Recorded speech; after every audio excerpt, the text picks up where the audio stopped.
1 நாளாகமம் அதிகாரம் 26. வாசல் காக்கிறவர்களின் வகுப்புகள் ஆவன. கோராகியர் சந்ததியான ஆசாபின் புத்திரரிலே கோரேயின் குமாரன் மெசலேமியா என்பவன். மெசலேமியாவின் குமாரர் மூத்தவனாகிய சகரியாவும், எதியாயேல், செபதியா, யதனியேல், ஏலாம், யோகனான், எலியோனாய் என்னும் 2ஆம் 3ஆம் 4ஆம் 5ஆம் 6ஆம் 7ஆம் குமாரரும். ஓபேத் ஏதோமின் குமாரர் மூத்தவனாகிய செமாயாவும், யோசபாத், யோவாக், சாக்கார், நெதனெயேல், அம்மியேல், இசக்கார், பெயுள்தாயி என்னும் 2ஆம் 3ஆம் 4ஆம் 5ஆம் 6ஆம் 7ஆம் 8ஆம் குமாரருமே. தேவன் அவனை ஆசீர்வதித்திருந்தார். அவன் குமாரனாகிய செமாயாவுக்கும் குமாரர் பிறந்து அவர்கள் பராக்கிரமசாலிகளாயிருந்து தங்கள் தகப்பன் குடும்பத்தாரை ஆண்டார்கள். செமாயாவுக்கு இருந்த குமாரர் ஒத்னியும் பலசாலிகளாகிய ரெப்பாயேல், ஓபேத், எல்சாபாத் என்னும் அவன் சகோதரரும் எலிகூவும் செமகியாவுமே. ஓபேத் ஏதோமின் புத்திரரும் அவர்கள் குமாரரும் அவர்கள் சகோதரரும் ஆகிய ஊழியத்திற்கு பலத்த பராக்கிரமசாலிகளான அவர்கள் எல்லோரும் 62 பேர். மெசலேமியாவின் குமாரரும் சகோதரருமான பராக்கிரமசாலிகள் 18 பேர். மெராரியின் புத்திரரில் ஓசா என்பவனுடைய குமாரர்கள். சிம்ரி என்னும் தலைமையானவன். இவன் மூத்தவனாயிராவிட்டாலும் இவன் தகப்பன் இவனை தலைவனாக வைத்தான். இல்கியா, தெபலியா, சகரியா என்னும் 2ஆம் 3ஆம் 4ஆம் குமாரரானவர்கள். ஓசாவின் குமாரரும் சகோதரரும் எல்லாம் 13 பேர்.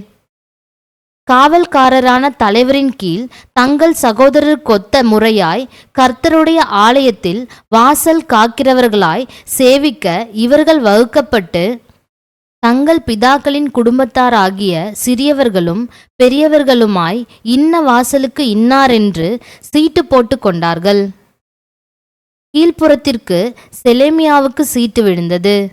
விவேகமுள்ள யோசனைக்காரனாகிய சகரியா என்னும் அவன் குமாரனுக்கு சீட்டு போட்டபோது அவன் சீட்டு வடபுறத்திற்கென்று விழுந்தது. ஓபேத் ஏதோமுக்கு தென்புறத்திற்கும் அவன் குமாரருக்கு அசுப்பீம் வீட்டிற்கும் சூப்பீமுக்கும் ஓசாவுக்கும் மண் போட்டு உயர்த்தப்பட்ட வழியும் காவலுக்கு எதிர்காவலும் இருக்கிற மேற்புறமான வாசலுக்கும் சீட்டு விழுந்தது. கிழக்கே லேவியரான 6 பேரும், வடக்கே பகலிலே 4 பேரும், தெற்கே பகலிலே 4 பேரும், அசுப்பீம் வீட்டண்டையில் 2 பேரும், வெளிப்புறமான வாசல் அண்டையில் மேற்கே இருக்கிற உயர்ந்த வழிக்கு 4 பேரும், வெளிப்புறமான வழியில் 2 பேரும் வைக்கப்பட்டார்கள். கோராகின் புத்திரருக்குள்ளும் மெராரியின் புத்திரருக்குள்ளும் வாசல் காக்கிறவர்களின் வகுப்புகள் இவைகளே. மற்ற லேவியரில் அகியா என்பவன் தேவனுடைய ஆலயத்து பொக்கிஷங்களையும் பிரதிஷ்டையாக்கப்பட்ட பொருள்களின் பொக்கிஷங்களையும் விசாரிக்கிறவனாயிருந்தான். லாதானின் குமாரர் யாரென்றால், கெர்சோனியனான அவனுடைய குமாரரில் தலைமையான பிதாக்களாயிருந்த எகியேலியும், எகியேலியின் குமாரராகிய சேத்தாமும் அவன் சகோதரனாகிய யோவேலுமே. இவர்கள் கர்த்தருடைய ஆலயத்து பொக்கிஷங்களை விசாரிக்கிறவர்களாயிருந்தார்கள். அம்ராமியரிலும் இத்சாகாரியரிலும் எப்ரோனியரிலும் ஊசியேரியரிலும் சிலர் அப்படியே விசாரிக்கிறவர்களாயிருந்தார்கள். மோசேயின் குமாரனாகிய கெர்சோமின் சந்ததியான செபுவேல் பொக்கிஷ பிரதானியாயிருந்தான். எலியேசர் மூலமாய் அவனுக்கு இருந்த சகோதரரானவர்கள் இவன் குமாரன் ரெகபியாவும், இவன் குமாரன் எஷாயாவும், இவன் குமாரன் யோராமும், இவன் குமாரன் சிக்கிரியும், இவன் குமாரன் செலோமித்துமே. ராஜாவாகிய தாவீதும் 1000 பேருக்கு அதிபதிகளும் 100 பேருக்கு அதிபதிகளுமான பிதாக்களின் தலைவரும் சேனாபதிகளும் யுத்தத்தில் அகப்பட்ட கொள்ளைகளில் எடுத்து கர்த்தருடைய ஆலயத்தை பரிபாலிக்கும்படிக்கு பரிசுத்தம் என்று நேர்ந்து கொண்ட பொருட்களின் பொக்கிஷங்களை எல்லாம் அந்த செலோமித்தும் அவனுடைய சகோதரரும் விசாரித்தார்கள். ஞானதிருஷ்டிக்காரனாகிய சாமுவேலும் கீசின் குமாரனாகிய சவுலும் நேரின் குமாரனாகிய அப்னேரும் செருயாவின் குமாரனாகிய யோவாபும் அவரவர் பரிசுத்தம் என்று நேர்ந்து கொண்ட அனைத்தும் செலோமித்தின் கையின் கீழும் அவன் சகோதரர் கையின் கீழும் இருந்தது. இத்சாகாரியரில் கெனானியாவும் அவன் குமாரரும் தேச காரியங்களை பார்க்கும்படி வைக்கப்பட்டு இஸ்ரவேலின் மேல் விசாரிப்புக்காரரும் மணியக்காரருமாயிருந்தார்கள். எப்ரோனியரில் அசபியாவும் அவன் சகோதரருமாகிய 1700 பராக்கிரமசாலிகள் யோர்தானுக்கு இப்பாலே மேற்கே இருக்கிற இஸ்ரவேலின் மேல் கர்த்தருடைய எல்லா ஊழியத்திற்கும் ராஜாவின் வேலைக்கும் வைக்கப்பட்டார்கள். எப்ரோனியரில் எரியாவும் இருந்தான். அவன் தன் பிதாக்களின் வம்சங்களான எப்ரோனியரில் தலைமையானவன். தாவீது அரசாண்ட 40ஆம் வருஷத்திலே அவர்கள் தேடப்பட்ட போது அவர்களுக்குள்ளே கீலேயாத் தேசத்து ஏசேரிலே பராக்கிரம வீரர் காணப்பட்டார்கள். பலசாலிகளாகிய அவனுடைய சகோதரர் 2700 பிரதான தலைவராயிருந்தார்கள். அவர்களை தாவீது ராஜா தேவனுக்கெடுத்த சகல காரியத்திற்காகவும் ராஜாவின் காரியத்திற்காகவும் ரூபனியர் மேலும் காதியர் மேலும் மனாசேயின் பாதி கோத்திரத்தின் மேலும் வைத்தான். அதிகாரம் 27. தங்கள் லக்கத்தின்படி இருக்கிற இஸ்ரவேல் புத்திரருக்கு வம்சங்களின் தலைவரும் 1000 சேர்வைக்காரரும் 100 சேர்வைக்காரரும் இவர்களுடைய தலைவரும் வைக்கப்பட்டிருந்தார்கள்.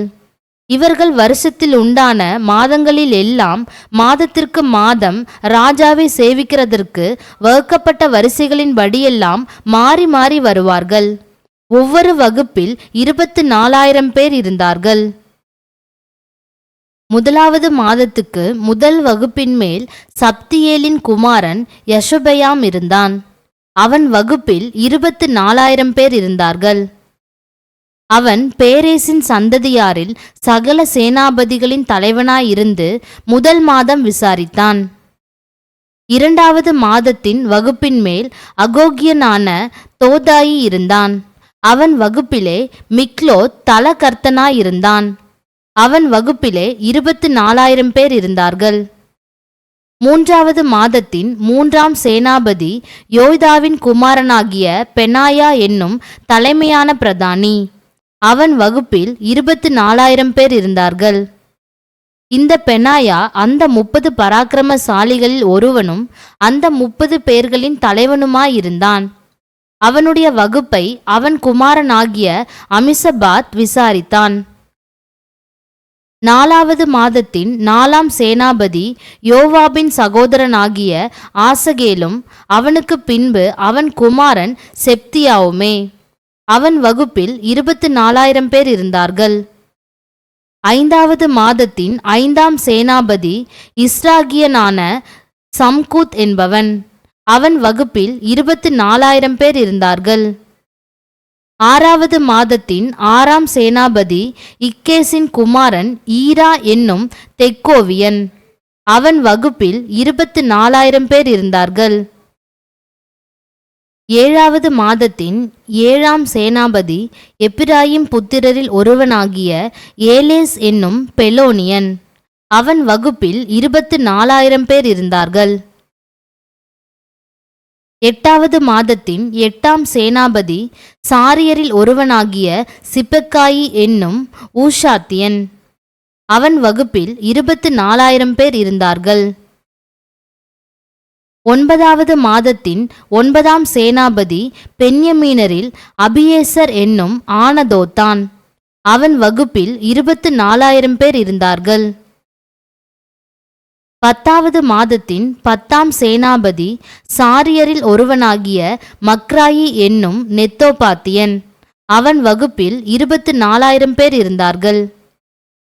11வது மாதத்தின் 11ஆம் சேனாபதி எப்பிராயிம் புத்திரரில் பெனாயா என்னும் பிரத்தோனியன். அவன் வகுப்பில் 24,000 பேர் இருந்தார்கள். 12வது மாதத்தின் 12ஆம் சேனாபதி ஒத்னியேல் சந்ததியான எல்தாயி என்னும் நெத்தோபாத்தியன். அவன் வகுப்பில் 24,000 பேர் இருந்தார்கள். இஸ்ரவேல் கோத்திரங்களுக்கு தலைவர்கள். ரூபனியருக்கு தலைவன் சிக்ரியின் குமாரன் எலியேசர். சிமியோனியருக்கு மாக்காவின் குமாரன் செப்பத்தியா. லேவியருக்கு கேமுவேலின் குமாரன் அஷாபியா. ஆரோன் சந்ததிக்கு சாதோக். யூதாவுக்கு தாவீதின் சகோதரரில் ஒருவனாகிய எலிஹூ. இசக்காருக்கு மிகாவேலின் குமாரன் ஒம்ரி. செபுலோனுக்கு ஒப்தியாவின் குமாரன் இஸ்மாயா. நப்தலிக்கு அஸ்ரியேலின் குமாரன் எரிமோத். எப்ராயிம் புத்திரருக்கு அசசியாவின் குமாரன் ஓசெயா. மனாசேயின் பாதி கோத்திரத்திற்கு பெதாயாவின் குமாரன் யோவேல். கீலேயாத்திலுள்ள மனாசேயின் பாதி கோத்திரத்துக்கு சகரியாவின் குமாரன் இத்தோ. பென்யமீனுக்கு அப்னேரின் குமாரன் யாசியேல். தானுக்கு எரோகாமின் குமாரன் அசாரியேல். இவர்கள் இஸ்ரவேல் கோத்திரங்களுக்கு தலைவராயிருந்தார்கள். இஸ்ரவேலை வானத்தின் நட்சத்திரங்கள் அத்தனையாய் பெருக பண்ணுவேன் என்று கர்த்தர் சொல்லியிருந்தபடியால் தாவீது 20 வயது முதல் அதற்கு கீழ்ப்பட்டவர்களின் லக்கத்தை தொகையேற்றவில்லை. செரியாவின் குமாரன் யோவாப் என்ன துவக்கியும் முடிக்காதே போனான். அதற்காக இஸ்ரவேலின் மேல் கடும் கோபம் வந்தது. ஆதலால் அந்த தொகை தாவீது ராஜாவின் நாளாகம கணக்கிலே ஏறவில்லை. ராஜாவுடைய பொக்கிஷங்களின் மேல் ஆதியேலின் குமாரன் அஸ்மாவேத்தும் பட்டணங்களிலும் கிராமங்களிலும் துர்கங்களிலும் உள்ள நிலத்தின் வருமான பண்டக சாலைகளின் மேல் உசியாவின் குமாரன் யோனத்தானும் நிலத்தை பயிரிட வயல்வெளியின் வேலை செய்கிறவர்களின் மேல் கேலூப்பின் குமாரன் எஸ்ரியும் திராட்சத் தோட்டங்களின் மேல் ராமாத்தியனான சீமேயும் திராட்சத் தோட்டங்களின் வரத்தாகிய திராட்சரசம் வைக்கும் இடங்களின் மேல் சிப்மியனாகிய சப்தியும் பள்ளத்தாக்குகளில் உள்ள ஒலிவ மரங்களின் மேலும் முசுக்கட்டை விருட்சங்களின் மேலும் கெதேரியனான பால்கானானும் எண்ணெய் கிடங்குகளின் மேல் யோவாசும் சாரோனில் மேய்கிற மாடுகளின் மேல் சாரோனியனான சித்ராயும் பள்ளத்தாக்குகளிலுள்ள மாடுகளின் மேல் அத்லாயின் குமாரன் சாப்பாத்தும் ஒட்டகங்களின் மேல் இஸ்மவேலியனாகிய ஓபிலும் கழுதைகளின் மேல் மெரோனோத்தியனாகிய எகதியாவும் ஆடுகளின் மேல் ஆகாரியனான யாசிசும் விசாரிப்புக்காரராயிருந்தார்கள். இவர்கள் எல்லோரும் தாவீது ராஜாவின் பொருள்களுக்கு விசாரிப்புக்காரராயிருந்தார்கள். தாவீதின் சிறிய தகப்பனாகிய யோனத்தான் என்னும் புத்தியும் படிப்புமுள்ள மனுஷன் ஆலோசனைக்காரனாயிருந்தான். அக்மோனியின் குமாரன் யெகியேல் ராஜாவின் குமாரரோடிருந்தான். அகித்தோப்பேல் ராஜாவுக்கு ஆலோசனைக்காரனாயிருந்தான். அர்க்கியனான ஊசாயி ராஜாவின் தோழனாயிருந்தான். பெனாயாவின் குமாரன் யோய்தாவும் அபியத்தாரும் அகித்தோப்பேலுக்கு உதவியாயிருந்தார்கள். யோவாப் ராஜாவின் படைத்தலைவனாயிருந்தான். அதிகாரம் 28. கோத்திரங்களின் தலைவரும் ராஜாவை சேவிக்கிற வகுப்புகளின் தலைவரும் 1000 பேருக்கு அதிபதிகளும் 100 பேருக்கு அதிபதிகளும் ராஜாவுக்கும் ராஜகுமாரருக்கும் உண்டான எல்லா ஆஸ்தியையும் மிருக ஜீவன்களையும் விசாரிக்கிற தலைவருமாகிய இஸ்ரவேலின் சகல பிரபுக்களையும் பிரதானிகளையும் பலசாலிகளையும் சகல பராக்கிரமசாலிகளையும் தாவீது எருசலேமிலே கூடிவர செய்தான். அப்பொழுது ராஜாவாகிய தாவீது எழுந்திருந்து காலூன்றி நின்று, என் சகோதரரே, என் ஜனமே, நான் சொல்வதை கேளுங்கள். கர்த்தருடைய உடன்படிக்கை பெட்டியும் நமது தேவனுடைய பாதப்படியும் தங்குவதற்கு ஒரு ஆலயத்தை கட்ட நான் என் மனதிலே நினைத்து கட்டுகிறதற்கு ஆயத்தமும் பண்ணினேன். ஆனாலும் தேவன், நீ என் நாமத்திற்கு ஆலயத்தை கட்ட வேண்டாம், நீ யுத்த மனுஷனாயிருந்து இரத்தத்தை சிந்தினாய் என்றார். இப்போதும் இஸ்ரவேல் அனைத்தின் மேலும் என்றைக்கும் ராஜாவாய் இருக்க இஸ்ரவேலின் தேவனாகிய கர்த்தர் என் தகப்பனுடைய வீட்டாரில் எல்லாம் என்னை தெரிந்து கொண்டார். அவர் யூதாவையும் யூதாவின் வம்சத்தில் என் தகப்பன் குடும்பத்தையும் தலைமையாக தெரிந்து கொண்டு என்னை எல்லா இஸ்ரவேலின் மேலும் ராஜாவாக்க என் தகப்பனுடைய குமாரருக்குள் என்மேல் பிரியம் வைத்தார். கர்த்தர் எனக்கு அநேகம் குமாரரை தந்தருளினார்.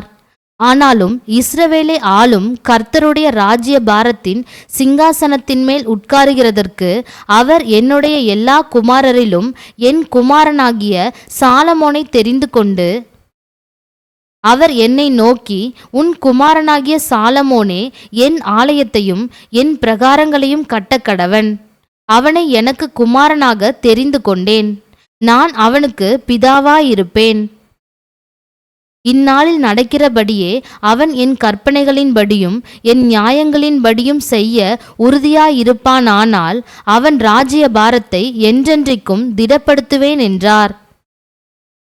இப்போதும் நீங்கள் என்றென்றைக்கும் இந்த நல்ல தேசத்தை சுதந்திரமாய் அனுபவித்து உங்களுக்கு பிறகு அதை உங்கள் பிள்ளைகளுக்கு சுதந்திரமாய் பின்வைக்கும் பொருட்டாக நீங்கள் உங்கள் தேவனாகிய கர்த்தரின் கற்பனைகளை எல்லாம் கைக்கொண்டு விசாரியுங்கள் என்று கர்த்தரின் சபையாகிய இஸ்ரவேல் அனைத்தின் கண்களுக்கு முன்பாகவும் நமது தேவனுடைய செவி கேட்கவும் உங்களுக்கு புத்தி சொல்லுகிறேன். என் குமாரனாகிய சாலமோனே, நீ உன் பிதாவின் தேவனை அறிந்து அவரை உத்தம இருதயத்தோடும் உற்சாக மனதோடும் சேவி. கர்த்தர் எல்லா இருதயங்களையும் ஆராய்ந்து நினைவுகளின் தோற்றங்களை எல்லாம் அறிகிறார். நீ அவரை தேடினால் உனக்கு தென்படுவார். நீ அவரை விட்டுவிட்டால் அவர் உன்னை என்றைக்கும் கைவிடுவார். இப்போதும் எச்சரிக்கையாயிரு. பரிசுத்த ஸ்தலமாக ஒரு ஆலயத்தை கட்டுவதற்கு கர்த்தர் உன்னை தெரிந்து கொண்டார். நீ திடன் கொண்டு அதை நடப்பி என்று சொன்னான். தாவீது தன் குமாரனாகிய சாலமோனுக்கு மண்டபமும் அதின் அறைகளும் அதின் பொக்கிஷ சாலைகளும் அதின் மேல் வீடுகளும் அதின் உள்ளறைகளும் கிருபாசன ஸ்தானமும் இருக்க வேண்டிய மாதிரியையும் ஆவியினால் தனக்கு கட்டளையிட்டபடியெல்லாம் அவன் செய்ய வேண்டிய கர்த்தருடைய ஆலய பிரகாரங்களும் தேவனுடைய ஆலயத்து பொக்கிஷங்களையும் பரிசுத்தமாக நேர்ந்து கொள்ளப்பட்டவைகளின் பொக்கிஷங்களையும் வைக்கும் சகல சுற்றறைகளும் இருக்க வேண்டிய மாதிரியையும் ஆசாரியரையும் லேவியரையும் வரிசைகளாக வகுக்கிறதற்கும் கர்த்தருடைய ஆலய பணிவிடை வேலை அனைத்திற்கும் கர்த்தருடைய ஆலயத்து வேலையின் பணிமுட்டுகள் அனைத்திற்கும் உரிய கட்டளையையும் கொடுத்தான். அவன் பற்பல வேலைக்கு வேண்டிய சகல பொற்பாத்திரங்களுக்காக நிறையின்படி பொன்னையும் பற்பல வேலைக்கு வேண்டிய சகல வெள்ளி பாத்திரங்களுக்காக நிறையின்படி வெள்ளியையும் பொன் விளக்கு தண்டுகளுக்கும் அவைகளின் பொன் விளக்குகளுக்கும் ஒவ்வொரு விளக்கு தண்டுக்கும் அதின் விளக்குகளுக்கும் நிறையின்படி வேண்டிய பொன்னையும் வெள்ளி விளக்கு தண்டுகளில் ஒவ்வொரு விளக்கு தண்டுக்கும் அதின் விளக்குகளுக்கும் நிறையின்படி வேண்டிய வெள்ளியையும் சமூக தப்பங்களை வைக்கும் ஒவ்வொரு மேஜைக்கும் நிறையின்படி வேண்டிய பொன்னையும் வெள்ளி மேஜைகளுக்கு வேண்டிய வெள்ளியையும் முள்குறடுகளுக்கும் கலங்களுக்கும் தட்டுகளுக்கும் வேண்டிய பசும்பொன்னையும் பொன் கிண்ணிகளில் ஒவ்வொரு கிண்ணிக்கும் நிறையின்படி வேண்டியதையும் வெள்ளி கிண்ணிகளில் ஒவ்வொரு கிண்ணிக்கும் நிறையின்படி வேண்டியதையும் தூபம் காட்டும் பீடத்திற்கு நிறையின்படி வேண்டிய புடமிடப்பட்ட பொன்னையும் கொடுத்து செட்டைகளை விரித்து கர்த்தருடைய உடன்படிக்கை பெட்டியை மூடும் பொன் கேருபீன்களான வாகனத்தின் மாதிரியையும் கொடுத்து, இந்த மாதிரியின்படி சகல வேலைகளும் எனக்கு தெரியப்படுத்த இவையெல்லாம் கர்த்தருடைய கரத்தினால் எனக்கு எழுதி கொடுக்கப்பட்டது என்றான். தாவீது தன் குமாரனாகிய சாலமோனை நோக்கி, நீ பலங்கொண்டு தைரியமாயிருந்து இதை நடப்பி. நீ பயப்படாமலும் கலங்காமலும் இரு. தேவனாகிய கர்த்தர் என்னும் என் தேவன் உன்னோடே இருப்பார். கர்த்தருடைய ஆலயத்தை கட்டுகிறதற்கடுத்த சகல கிரியைகளையும் நீ முடித்து தீரும் மட்டும் அவர் உன்னை விட்டு விலகவும் மாட்டார், உன்னை கைவிடவும் மாட்டார். இதோ தேவனுடைய ஆலயத்து வேலைக்கெல்லாம் ஆசாரியர் லேவியருடைய வகுப்புகள் இருக்கிறது. அந்த எல்லா கிரியைக்கும் சகலவித வேலையிலும் நிபுணரான மனப்பூர்வமுள்ள சகல மனுஷரும் உன் சொற்படியெல்லாம் கேட்கும் பிரபுக்களும் சகல ஜனங்களும் உன்னிடத்தில் இருக்கிறார்கள் என்றான். அதிகாரம் 29. பின்பு தாவீது ராஜா சபையார் எல்லோரையும் நோக்கி, தேவன் தெரிந்து கொண்ட என் குமாரனாகிய சாலமோன் இன்னும் வாலிபனும் இளைஞனுமாயிருக்கிறான். செய்ய வேண்டிய வேலையோ பெரியது. அது ஒரு மனுஷனுக்கு அல்ல, தேவனாகிய கர்த்தருக்கு கட்டும் அரமனை. நான் என்னாலே இயன்ற மட்டும் என் தேவனுடைய ஆலயத்துக்கென்று பொன் வேலைக்கு பொன்னையும் வெள்ளி வேலைக்கு வெள்ளியையும் வெண்கல வேலைக்கு வெண்கலத்தையும் இரும்பு வேலைக்கு இரும்பையும் மர வேலைக்கு மரத்தையும் பதிக்கப்படத்தக்க காந்தியுள்ள கற்களையும் பலவர்ண கற்களையும் விலையேற பெற்ற சகலவித இரத்தினங்களையும் வெண்கற்பாலங்களையும் கோமேதக முதலிய கற்களையும் ஏராளமாக சவதரித்தேன். இன்னும் என் தேவனுடைய ஆலயத்தின் மேல் நான் வைத்திருக்கிற வாஞ்சையினால் பரிசுத்த ஆலயத்துக்காக நான் சவதரித்த அனைத்தையும் தவிர எனக்கு சொந்தமான பொன்னையும் வெள்ளியையும் என் தேவனுடைய ஆலயத்துக்கென்று கொடுக்கிறேன். அறைகளின் சுவர்களை மூடுவதற்காகவும் பொன் வேலைக்கு பொன்னும் வெள்ளி வேலைக்கு வெள்ளியும் உண்டாயிருக்கிறதற்காகவும் கம்மாளர் செய்யும் வேலை அனைத்திற்காகவும் ஓப்பீரின் தங்கமாகிய 3000 தாலந்து தங்கத்தையும் சுத்த வெள்ளியாகிய 7000 தாலந்து வெள்ளியையும் கொடுக்கிறேன். இப்போதும் உங்களில் இன்றைய தினம் கர்த்தருக்கு தன் கை காணிக்கைகளை செலுத்த மனப்பூர்வமானவர்கள் யார் என்றான். அப்பொழுது வம்சங்களின் பிரபுக்களும் இஸ்ரவேல் கோத்திரங்களின் பிரபுக்களும் 1000 பேருக்கு அதிபதிகளும் 100 பேருக்கு அதிபதிகளும் ராஜாவின் வேலைக்காரராகிய பிரபுக்களும் மனப்பூர்வமாய் தேவனுடைய ஆலயத்து வேலைக்கு 5000 தாலந்து பொன்னையும் 10000 தங்க காசையும் 10000 தாலந்து வெள்ளியையும் 18000 தாலந்து வெண்கலத்தையும் 1,00,000 தாலந்து இரும்பையும் கொடுத்தார்கள். யார் கையில் இரத்தினங்கள் இருந்ததோ அவர்கள் அவைகளையும் கர்த்தருடைய ஆலயத்து பொக்கிஷத்திற்கென்று கெர்சோனியனான எகியேலின் கையிலே கொடுத்தார்கள். இப்படி மனப்பூர்வமாய் கொடுத்ததற்காக ஜனங்கள் சந்தோஷப்பட்டார்கள். உத்தம இருதயத்தோடே உற்சாகமாய் கர்த்தருக்கு கொடுத்தார்கள். தாவீது ராஜாவும் மிகவும் சந்தோஷப்பட்டான். ஆகையால் தாவீது சபை அனைத்தின் கண்களுக்கு முன்பாகவும் கர்த்தருக்கு ஸ்தோத்திரம் செலுத்தி சொன்னது, எங்கள் தகப்பனாகிய இஸ்ரவேலின் தேவனாகிய கர்த்தாவே, சதா காலங்களிலும் தேவரீருக்கு ஸ்தோத்திரம் உண்டாவதாக. கர்த்தாவே, மாட்சிமையும் வல்லமையும் மகிமையும் ஜெயமும் மகத்துவமும் உம்முடையவைகள். வானத்திலும் பூமியிலும் உள்ளவைகள் எல்லாம் உம்முடையவைகள். கர்த்தாவே, ராஜ்யமும் உம்முடையது. தேவரீர் எல்லாருக்கும் தலைவராய் உயர்ந்திருக்கிறீர். ஐஸ்வர்யமும் கனமும் உம்மாலே வருகிறது. தேவரீர் எல்லாவற்றையும் ஆளுகிறவர். உம்முடைய கரத்திலே சத்துவமும் வல்லமையும் உண்டு. எவரையும் மேன்மைப்படுத்தவும் பலப்படுத்தவும் உம்முடைய கரத்தினால் ஆகும். இப்போதும் எங்கள் தேவனே, நாங்கள் உமக்கு ஸ்தோத்திரம் செலுத்தி உமது மகிமையுள்ள நாமத்தை துதிக்கிறோம். இப்படி மனப்பூர்வமாய் கொடுக்கும் திராணி உண்டாவதற்கு நான் எம்மாத்திரம், என் ஜனங்கள் எம்மாத்திரம்? எல்லாம் உம்மால் உண்டானது. உமது கரத்திலே வாங்கி உமக்கு கொடுத்தோம். உமக்கு முன்பாக நாங்கள் எங்களுடைய பிதாக்கள் எல்லாரைப் போலும் அரதேசிகளும் பரதேசிகளுமாயிருக்கிறோம். பூமியின் மேல் எங்கள் நாட்கள் ஒரு நிழலைப் போல இருக்கிறது. நிலைத்திருப்போம் என்னும் நம்பிக்கை இல்லை. எங்கள் தேவனாகிய கர்த்தாவே, உம்முடைய பரிசுத்த நாமத்திற்கென்று உமக்கு ஒரு ஆலயத்தை கட்டுகிறதற்கு நாங்கள் சவதரித்திருக்கிற இந்த பொருட்கள் எல்லாம் உமது கரத்திலிருந்து வந்தது. எல்லாம் உம்முடையது. என் தேவனே, நீர் இருதயத்தை சோதித்து உத்தம குணத்தில் பிரியமாயிருக்கிறீர் என்பதை அறிவேன். இவையெல்லாம் நான் உத்தம இருதயத்தோடே மனப்பூர்வமாய் கொடுத்தேன். இப்பொழுது இங்கே இருக்கிற உம்முடைய ஜனமும் உமக்கு மனப்பூர்வமாய் கொடுக்கிறதை கண்டு சந்தோஷித்தேன். ஆபிரகாம், ஈசாக்கு, இஸ்ரவேல் என்னும் எங்கள் பிதாக்களின் தேவனாகிய கர்த்தாவே, உமது ஜனத்தின் இருதயத்தில் உண்டான இந்த சிந்தையையும் நினைவையும் என்றைக்கும் காத்து அவர்கள் இருதயத்தை உமக்கு நேராக்கி அருளும். என் குமாரனாகிய சாலமோன் உம்முடைய கற்பனைகளையும் உம்முடைய சாட்சிகளையும் உம்முடைய கட்டளைகளையும் கைக்கொள்ளும்படிக்கும் இவைகள் எல்லாவற்றையும் செய்து நான் ஆயத்தம் பண்ணின இந்த அரமனையை கட்டும்படிக்கும் அவனுக்கு உத்தம இருதயத்தை தந்தருளும் என்றான்.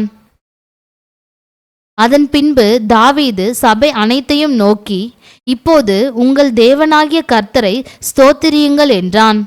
அப்பொழுது சபையார் எல்லோரும் தங்கள் பிதாக்களின் தேவனாகிய கர்த்தரை ஸ்தோத்திரித்து தலைகுனிந்து கர்த்தரையும் ராஜாவையும் பணிந்து கொண்டு கர்த்தருக்கு பலியிட்டு மறுநாளிலே சர்வாங்க தகன பலிகளாக 1000 காளைகளையும் 1000 ஆட்டு கடாக்களையும் 1000 ஆட்டு குட்டிகளையும் அவைகளுக்கு அடுத்த பான பலிகளையும் இஸ்ரவேல் அனைத்திற்காகவும் கர்த்தருக்கு செலுத்தினார்கள். அவர்கள் அன்றைய தினம் மிகுந்த சந்தோஷத்தோடே கர்த்தருக்கு முன்பாக போஜனபானம் பண்ணி தாவீதின் குமாரனாகிய சாலமோனை 2ஆம் விசை ராஜாவாக்கி கர்த்தருக்கு முன்பாக அவனை அதிபதியாகவும் சாத்தோக்கை ஆசாரியனாகவும் அபிஷேகம் பண்ணினார்கள்.